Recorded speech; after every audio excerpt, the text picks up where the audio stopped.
No verão de 2005, observadores sobrevoaram o olho do furacão Katrina, a tempestade mais destrutiva e mortífera ocorrida nos Estados Unidos. 294 km por hora. Sob uma parede de nuvens de quase 18 quilômetros de altura, ondas de tempestade, chuva e ventos dizimaram New Orleans e a costa do Golfo. O furacão Katrina foi um sinal do que está por vir? Muitos afirmam que condições climáticas violentas como esta assolarão o planeta com muito mais frequência no futuro. Nosso planeta está sendo devastado. Terras antes férteis estão secando. Áreas litorâneas estão erodindo. Florestas tropicais estão desaparecendo. E ondas de calor estão debilitando pessoas idosas e vulneráveis. Será este o futuro do planeta Terra? E somos nós os culpados? A resposta pode estar dentro deste supercomputador, o simulador terrestre, que cria um panorama do nosso mundo e dos perigos por vir.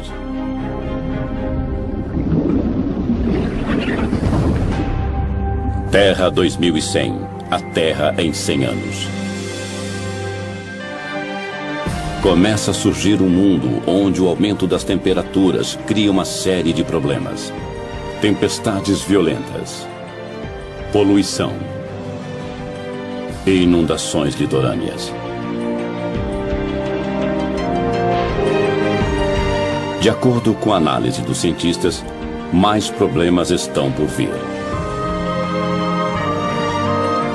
Em 2100, o planeta Terra será um lugar bem diferente, a menos que nós comecemos a proteger nosso futuro.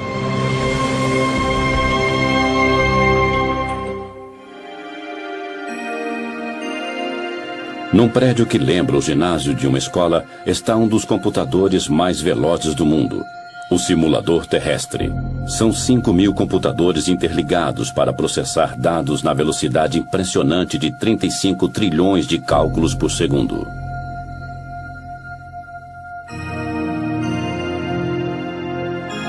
O supercomputador prevê padrões do clima e das condições climáticas. O simulador terrestre divide a atmosfera e os oceanos em milhões de setores e analisa a temperatura, o vento e as correntes oceânicas para criar um planeta virtual como a Terra. Já sabemos que a maior parte do aquecimento ocorrido nos últimos 50 anos foi causado pela atividade humana. Quer dizer, geramos e lançamos gases do efeito estufa na atmosfera da Terra. Nós pegamos esta informação e a inserimos em imensas simulações de computador. Podemos simular o que talvez acontecerá em várias partes do mundo nos próximos 100 anos.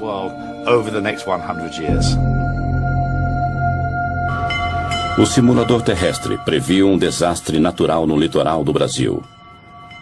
Isso demonstrou o poder do supercomputador. Em agosto de 2004, ele previu a passagem do primeiro furacão no litoral brasileiro. Quando a tempestade surgiu, os cientistas ficaram impressionados. Nunca um furacão tinha sido visto tão ao sul, 2.880 quilômetros abaixo do Equador. Fiquei surpreso, na verdade posso usar esse termo. Não temos experiência sobre isso, é um fenômeno que acontece nos trópicos, né? Então, realmente nós estranhamos muito o que estava acontecendo. No Centro de Voos Espaciais Goddard, os cientistas também rastreiam formações climáticas anormais. Nós duvidamos no começo, mas com o passar das horas ficou evidente. Aquilo era mesmo um furacão.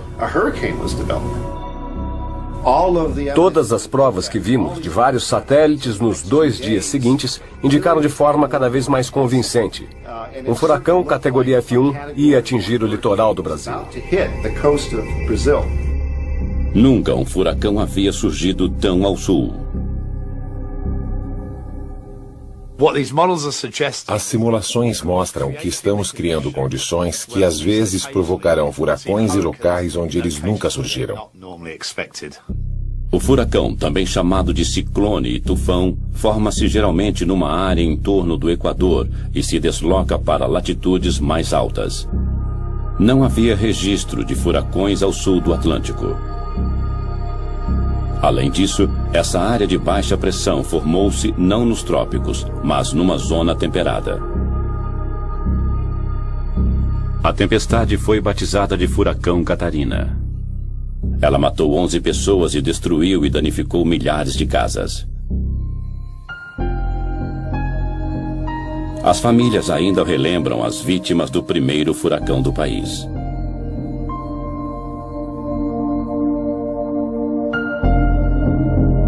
Nas décadas que virão, o simulador terrestre prevê um aumento mundial de tempestades violentas e furacões de categoria F5. As tempestades são alimentadas pelas temperaturas em elevação. Na medida em que a superfície do mar esquenta, a evaporação aumenta e produz vapor d'água que alimenta a tempestade. Quanto mais umidade, maior a tempestade. Estes computadores imensos simulam a intensidade dessas tempestades violentas que surgirão com muito mais frequência. Uma simulação de computador mostra 2 tufões seguindo para o Japão em 2096.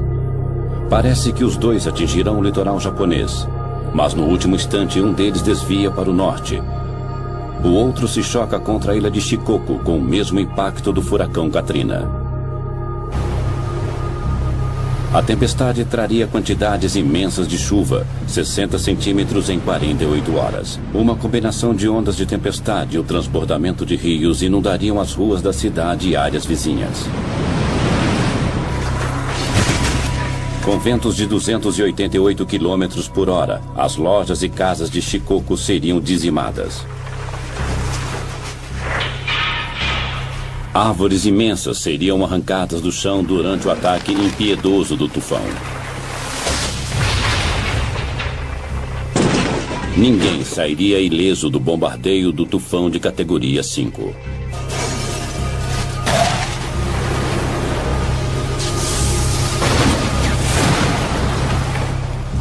As fiações elétricas seriam derrubadas e a maior parte da cidade ficaria na escuridão, comprometendo os resgates. O tufão de Shikoku foi uma amostra apavorante do futuro numa simulação de computador. Mas a violência do furacão Katrina, que devastou New Orleans e a região do Golfo, foi verdadeira. Um furacão F5, ventos de 294 km por hora. Sob nuvens de tempestade, ventos violentos golpearam o Golfo do México, enquanto Katrina lançava ondas gigantes no litoral. O furacão entrou terra adentro e o nível do mar subiu muito, chegando a quase 7 metros e até mais nos baixios costeiros. Na costa, as ondas imensas eram incontroláveis. New Orleans foi devastada, assim como a costa do Golfo.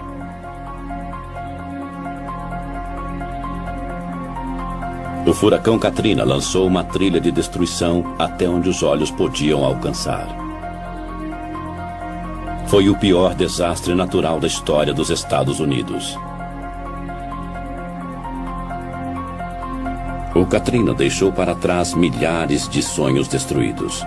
Foram quilômetros e quilômetros de destruição sem fim. Marie Fernandes relembra a destruição de sua casa. Foi uma onda gigante. Tudo foi destruído por aquela onda. Janelas, portas, tudo. Ela rugia como um monstro. Tinha água por toda parte e tudo começou a boiar. A tempestade e suas ondas mataram quase 2.000 pessoas. E uma área quase do tamanho do Reino Unido foi declarada zona de devastação. Para crianças e adultos, foi um teste de fé. Temos que começar de novo. É difícil, mas pelo menos acabou. A destruição foi mais grave em Biloxi, Mississippi. Os destroços retorcidos são testemunhas do poder devastador do Katrina.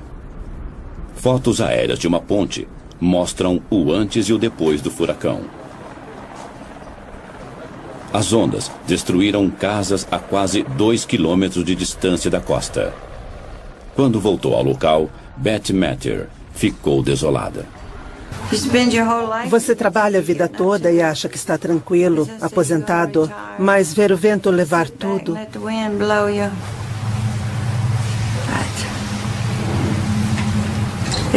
É muito difícil aceitar isso. O custo material do Katrina chegará a bilhões. As perdas humanas são incalculáveis. Mas os furacões não vão parar. Não acreditamos que a quantidade de furacões vai mudar, mas a intensidade sim. O que era para ser um de categoria F4 pode ser um categoria F5. As simulações mostram que, com o aquecimento da Terra, a superfície dos oceanos também esquenta e, por isso, veremos tempestades bem mais fortes, e estes computadores imensos simulam a intensidade destas tempestades violentas. Se um desses arrasadores furacões de categoria 4 ou 5 atingir uma grande cidade dos Estados Unidos, podemos esperar muita destruição. Talvez o que vimos em New Orleans possa ser visto até em lugares como Nova York.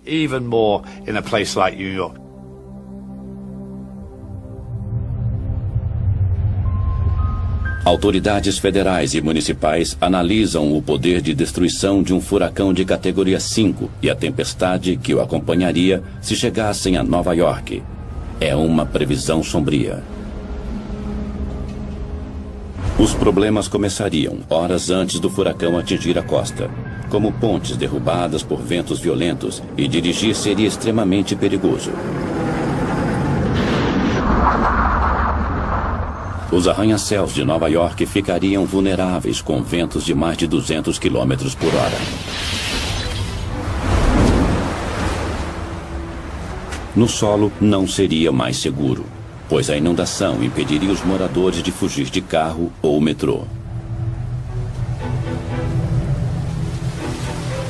Ondas de tempestade de 9 metros assolariam a cidade e invadiriam as ruas do centro e o sistema de túneis do metrô de Nova York.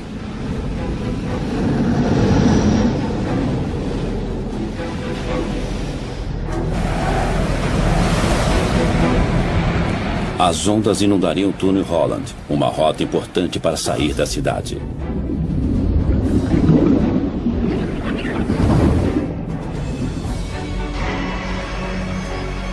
Os aeroportos seriam fechados e Wall Street também.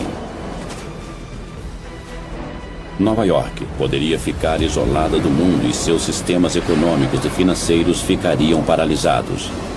É o cenário de um pesadelo e os estragos seriam sentidos em todo o mundo. As autoridades governamentais esperam contar com o espírito corajoso dos nova-iorquinos.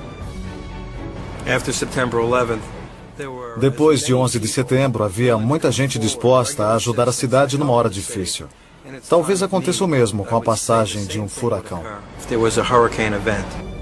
Faz quase 70 anos que Nova York foi atingida por um furacão. As previsões são de tempestades ainda mais violentas.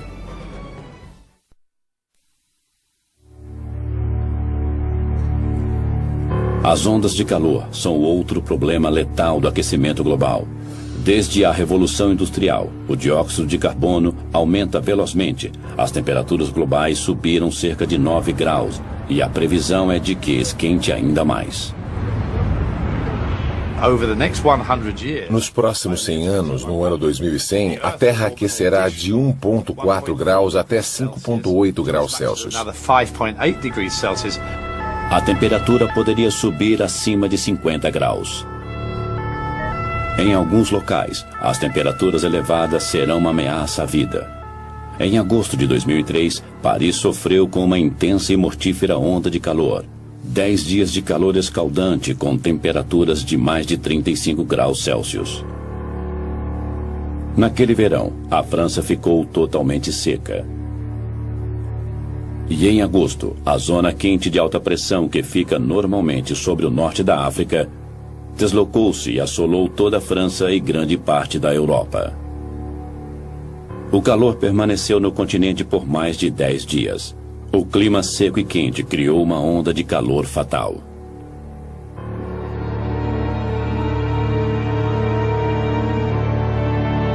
Os serviços de emergência ficaram sobrecarregados e não conseguiam atender o aumento repentino de pacientes idosos e desidratados. Muitos sofreram convulsões e entraram em coma.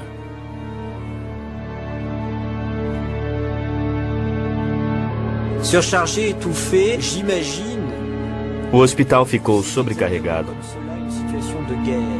A pressão era inacreditável. Não sabíamos contra o que estávamos lutando. Os pacientes morriam sem parar. Era um campo de batalha. Quando o corpo desidrata, ele deixa de suar e a temperatura corporal aumenta rapidamente. As células cerebrais e cardíacas são destruídas e isso pode causar a morte. A falta de ar-condicionado era um problema grave. A temperatura não subia apenas durante o dia, subia à noite também. E se você não tivesse ar-condicionado, o corpo não conseguia esfriar à noite. Por isso, muitas pessoas morreram.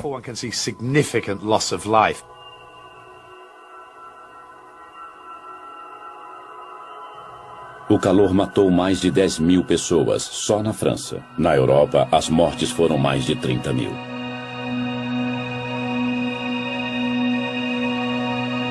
O simulador terrestre prevê um aumento global nas mortes causadas pelo calor nas décadas futuras.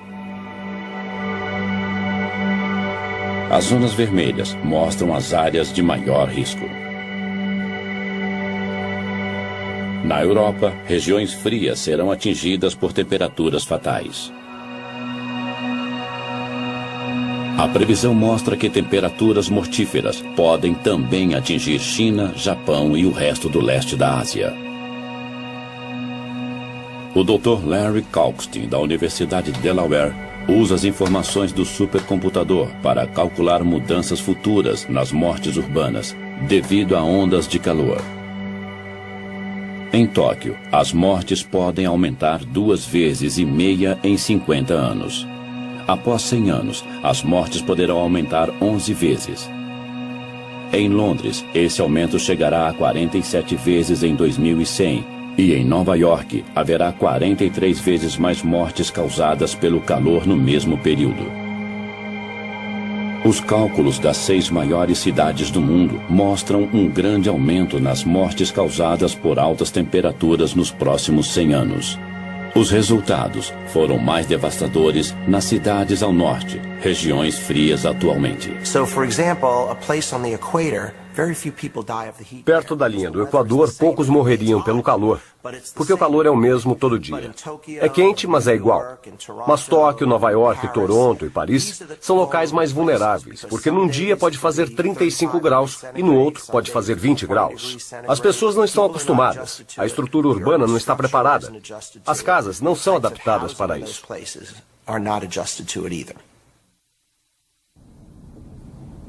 Nos Estados Unidos, as autoridades lutam para enfrentar as temperaturas mortíferas. Na costa leste, a Filadélfia foi assolada pelo calor em 2005. Com as previsões de mais de 100 mortes causadas pelo calor, a prefeitura criou medidas de emergência e alertou sobre a onda de calor.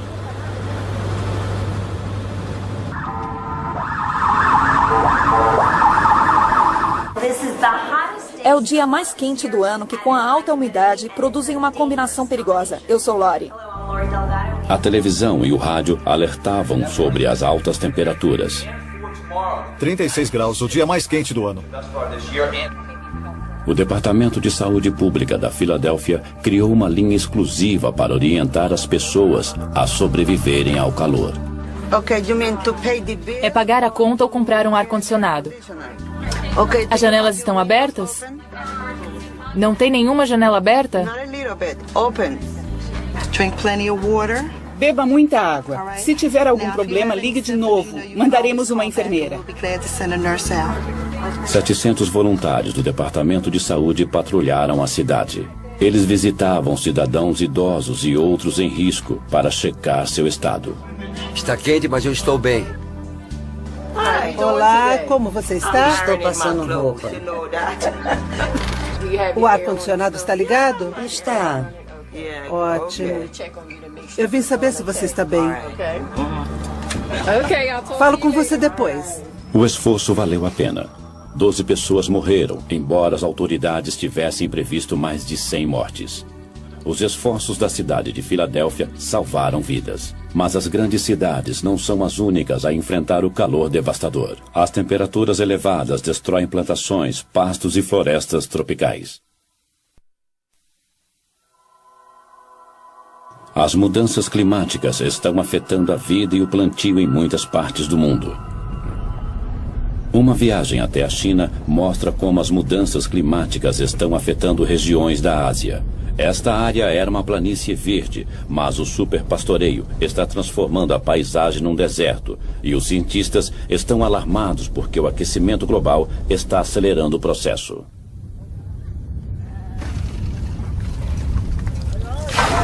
Os aldeões estão sempre criando gado com os pastos da região. Agora os pastos estão morrendo e o deserto está aumentando. Tem uma casa soterrada aqui. Aqui era um cercado de ovelhas. Esse estilo de vida está mais ameaçado a cada ano com o avanço dos desertos, que soterram casas e localidades essenciais para eles. Só levou 7, 8 anos para ficar assim. Essa parede está bloqueando a areia. Não posso usar o lugar, mas não posso demoli-lo. A combinação do mau uso da terra e de um mundo cada vez mais seco e quente são um desastre para os moradores daqui. As perdas aumentam. A terra fica mais árida, fica infértil. As pessoas saem do campo para as cidades que já estão com problemas de superpopulação. Não são só os pastos que estão morrendo.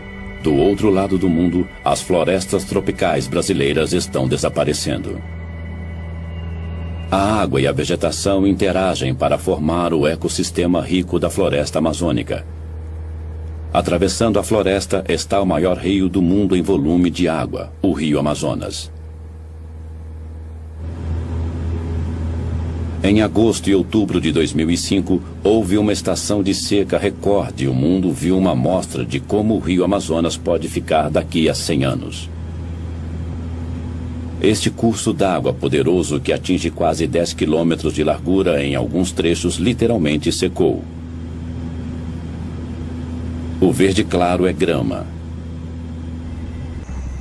Ela cresceu no leito exposto do rio. Em alguns pontos, o nível da água caiu absurdamente, entre 5 e 10 metros.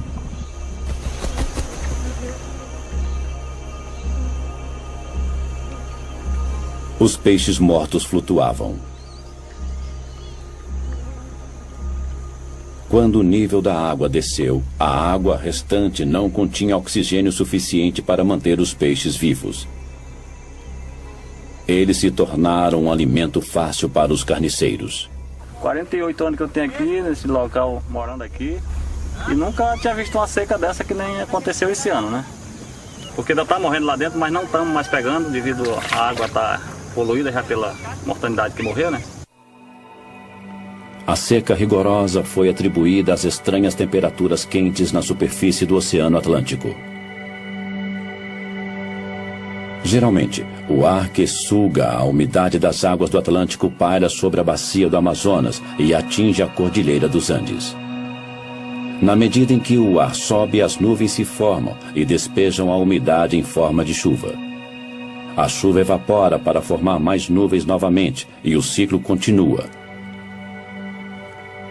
Mas em 2005, as altas temperaturas da superfície do oceano aqueceram o ar, criando uma corrente de ar ascendente sobre o Atlântico. A corrente de ar ascendente formou nuvens no local. Elas caíram em forma de chuva sobre o oceano. O ar seco se espalhou. O resultado: o Rio Amazonas ficou coberto por uma corrente de ar seco descendente. Isso quebrou o ciclo e impediu a queda da chuva. O simulador terrestre prevê que, com o aquecimento da Terra, as águas dos oceanos da América do Sul ficarão ainda mais quentes. A corrente de ar descendente de 2005 poderia se reproduzir sem parar, levando à aridez. A bacia do Amazonas secaria. Que efeito isso teria sobre a floresta tropical amazônica? O Dr. Peter Cox, do Conselho de Pesquisa Ambiental Natural na Grã-Bretanha, realizou uma simulação da floresta amazônica no ano de 2100.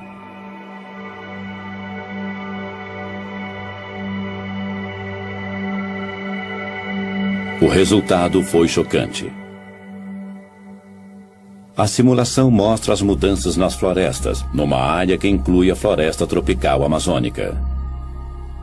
Na segunda metade deste século, a terra secará e desertos surgirão. As florestas começarão a desaparecer a partir da foz do rio Amazonas. Em 2100, 2/3 da floresta terão sido destruídos. No lugar da floresta, haverá um deserto vasto maior que a Península Árabe. A simulação não inclui desflorestamento feito por humanos. É um desflorestamento indireto causado pelo aquecimento global e mostra que o efeito estufa é uma ameaça tão grave quanto o desflorestamento direto. A simulação mostra como a desertificação do rio Amazonas ocorrerá. Haverá pouquíssima chuva, por isso as plantas não terão água suficiente. Muitas árvores definharão. Depois que uma área secar, isso acelerará o efeito em outras áreas. Um matagal de savana vai surgir.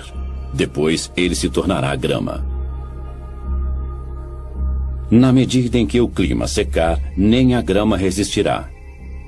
Em 2100, o poderoso rio Amazonas estará ressequido e se tornará uma extensão do deserto. A seca também é um problema no sul da Espanha. Em julho de 2005, os fazendeiros foram às ruas para exigir mais água para suas fazendas.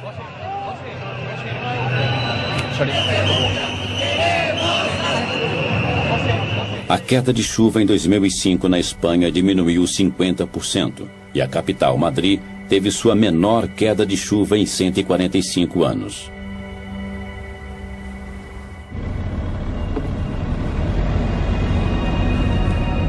No sul da Espanha, a província de Múrcia é conhecida por suas frutas e vegetais.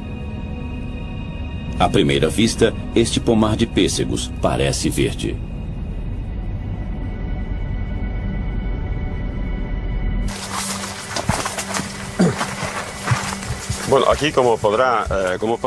Olhe o pessegueiro. Esta é a fruta. Elas eram deste tamanho. O tamanho diminuiu. É porque não tem água.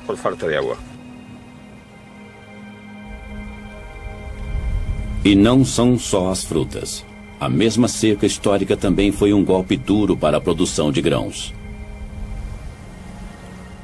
No cinturão de grãos da Espanha, a queda de chuvas foi apenas 1/3 da média.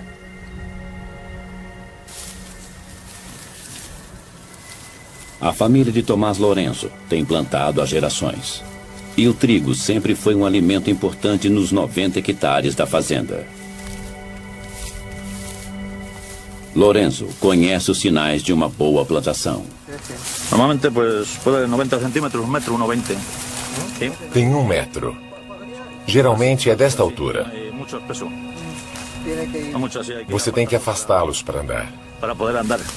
Senão, assim, isto nada. Estou ruinoso. É terrível. Isto é a espiga.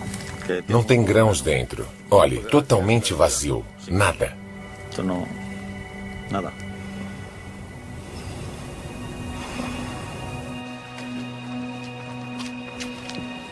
Este é o celeiro de Lourenço. Antes ele ficava cheio de grãos até o teto. Este ano, a colheita foi menos de 5% do padrão normal. As perdas chegaram a $70 mil. Se a seca continuar, está acabado para os fazendeiros. Não podemos suportar isso. Não poderíamos suportá-lo.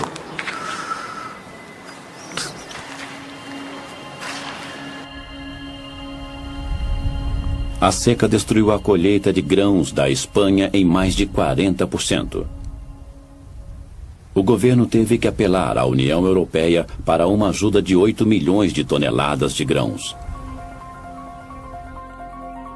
O que acontecerá com o clima da Espanha no futuro? O simulador terrestre prevê que em 100 anos as chuvas na Espanha diminuirão 10%. As temperaturas continuarão a subir e o solo se tornará cada vez mais seco. É provável que secas como a de 2005 ocorram sempre.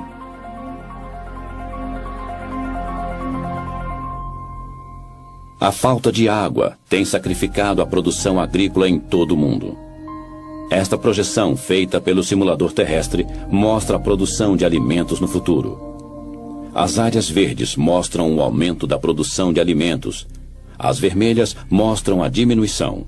No norte frio, um pequeno aumento de temperatura pode aumentar a produção, mas na maioria dos países tropicais e subtropicais, o clima mais quente significa menos alimento.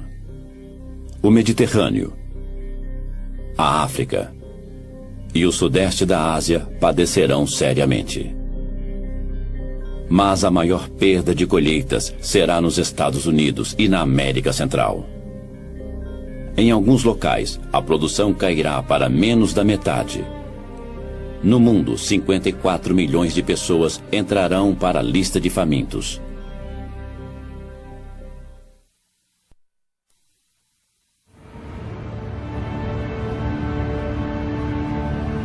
Em Kaohsiung, Taiwan, há uma guerra. Um exército de inspetores de saúde está no ataque, e as redes de borboletas são as armas.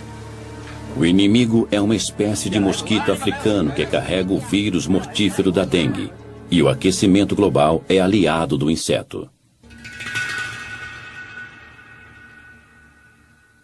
Como algo tão pequeno pode ser tão letal? Começando na África, o habitat do mosquito se estende pelos trópicos até o sul de Taiwan, seu limite ao norte. O vírus da dengue provoca a febre da dengue. Quando os mosquitos infectados picam as pessoas, o vírus penetra no corpo. Os infectados sofrem erupções cutâneas e uma febre de quase 40 graus.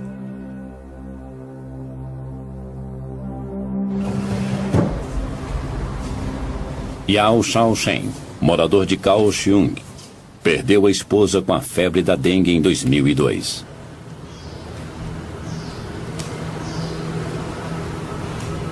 Ela já havia contraído a febre da dengue 3 anos antes.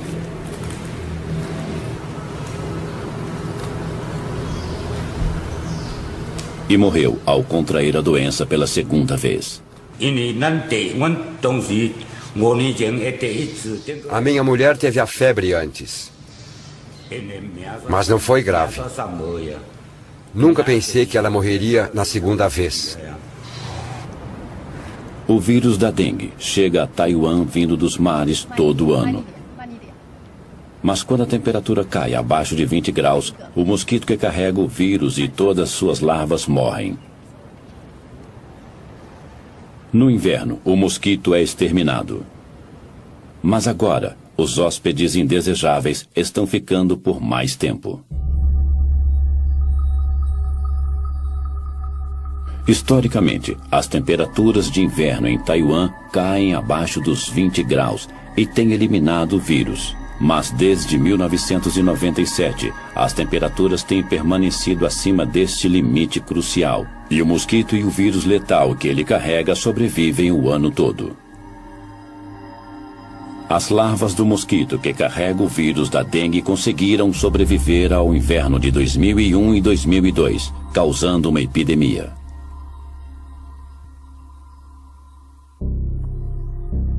Este mapa oficial mostra a extensão da epidemia de dengue disseminada pelo mosquito. Ela está restrita ao sul da ilha, perto da cidade de Kaohsiung, mas as autoridades estão apreensivas, pois há outras áreas em risco. Para prevenir que a infecção se espalhe na cidade de Kaohsiung, sempre que um caso é confirmado, uma exterminação em grande escala do mosquito é realizada. Esta dedetização é feita em 10.000 casas. A aplicação de pesticidas é feita dentro e fora das casas.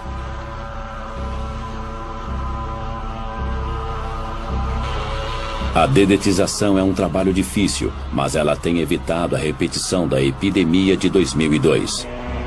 Mas as autoridades de Taiwan temem que a febre da dengue possa um dia se espalhar por toda a ilha de Taiwan.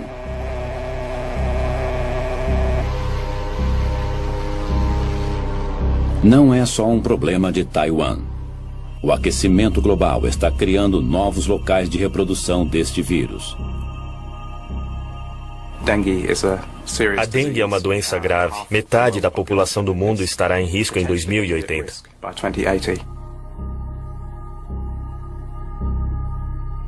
Se o clima continuar esquentando, veremos mosquitos transmissores de doenças em nosso quintal? Podemos calcular a disseminação da febre da dengue e doenças similares monitorando as mudanças de temperaturas no mundo? Aqui, as áreas em vermelho escuro no mapa mostram regiões de alto risco. Em 2080, mais partes da África e Índia estarão em risco, assim como regiões ao sul dos Estados Unidos e Japão. Hoje, 2,5 bilhões de pessoas vivem em áreas de risco. Em 2080, o número ultrapassará os 5 bilhões.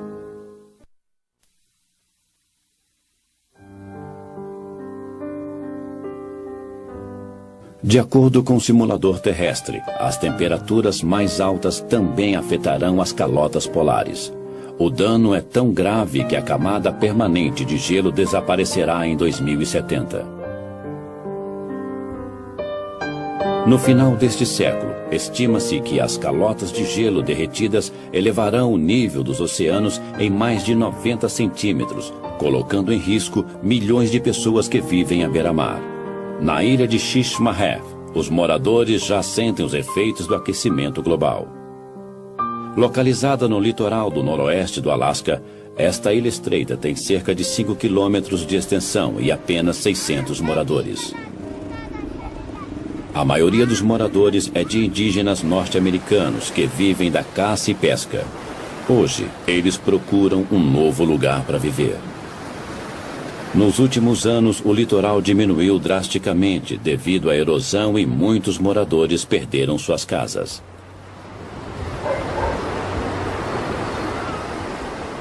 Tony Weiwana é membro de um comitê que estuda o problema de realojamento dos moradores da ilha.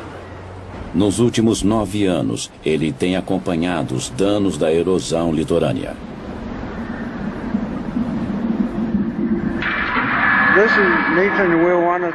Esta é a casa do Nathan Weiwana, que caiu no mar numa tempestade uns dias atrás. O solo sob a casa foi devastado pelo mar. Depois que o solo congelado é exposto às ondas, a água o vai destruindo, e alguns dias depois, o solo derrete e a casa desaba. Uma fotografia aérea de 1995 mostra a localização da casa em vermelho antes de ser destruída. A ilha continua encolhendo, enquanto as terras são engolidas cada vez mais pelo oceano.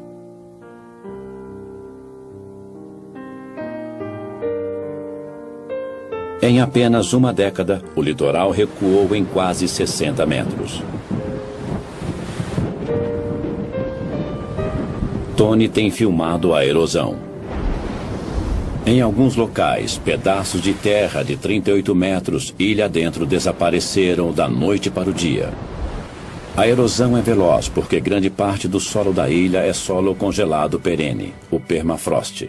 Quando fica exposto, ele derrete imediatamente. Uma causa da erosão é o derretimento das calotas de gelo polares. No passado, quando o mar entrava em ressaca em outubro, o litoral já estava coberto de gelo, que atuava como proteção contra a água e a erosão. Quando há tempestades e não há gelo, é um perigo para os moradores, porque a água se choca direto contra a costa e começa a arrastar a areia.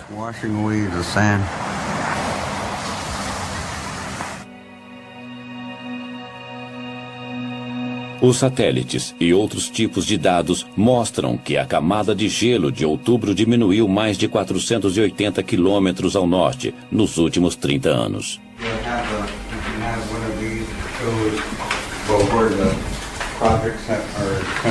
Os moradores da ilha de Shishmaref têm analisado o problema da erosão inúmeras vezes. Se a erosão continuar neste ritmo, talvez a ilha se torne inabitável em menos de 20 anos. Eles tomaram uma decisão. Todos mudarão da ilha em 2009.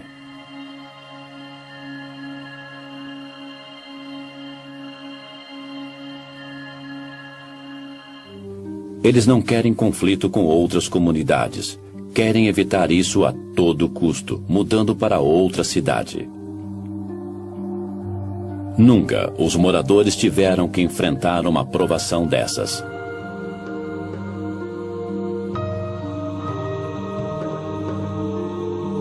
Quando Tony e os outros moradores deixarem Shishmaref, um estilo de vida desaparecerá assim como o único local que eles chamaram de lar.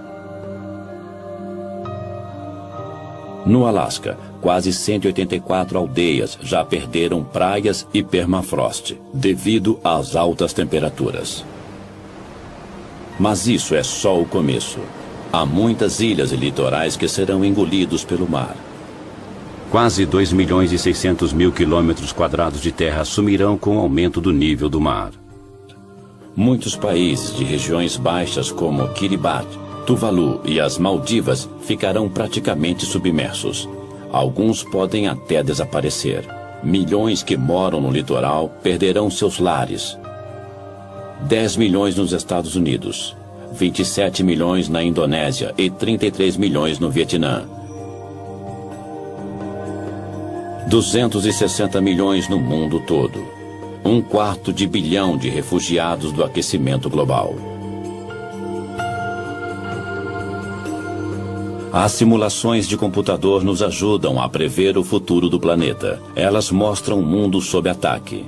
O clima inóspito e as variações climáticas causarão danos sociais, econômicos e ambientais que não podem ser recuperados. O panorama ambiental mostra que o mundo está em perigo e que devemos fazer algo a respeito agora. Com as simulações de nosso planeta em perigo, será que os governos se unirão para reduzir as causas das mudanças climáticas no planeta? Se o mundo reverter as mudanças climáticas, voltaremos a ter um mundo seguro. Os governos devem se unir às indústrias e trabalharem juntos com a sociedade para evitar as mudanças climáticas previstas.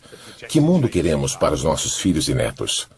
Se quisermos deixar um mundo vibrante e abundante, com corais, florestas, temos que impedir as mudanças climáticas.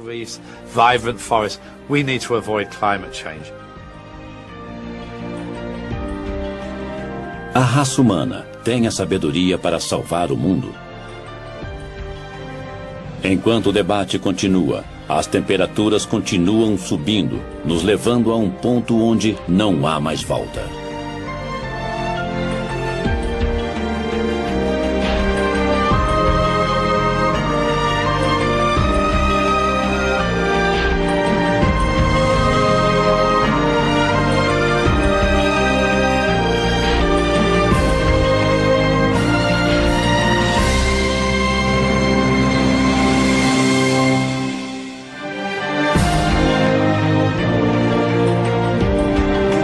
Versão brasileira, Tempo Filmes, São Paulo.